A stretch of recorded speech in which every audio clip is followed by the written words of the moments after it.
বাড়িতে গিয়ে আমাদের বাজারের ওই মোড়টায় একটা বড় দোকান দেব। পাইকারি আর খুচরো সব পাওয়া যাবে সেখানে। নিজের এলাকায় ব্যবসা করব, নিজের মানুষের সাথে থাকব।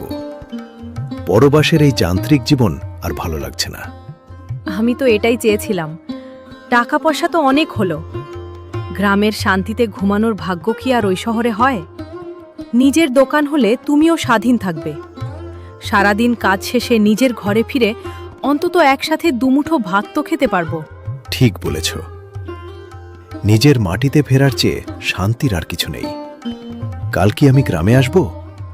সুমাইয়ার চোখে তখন সুখের পানি।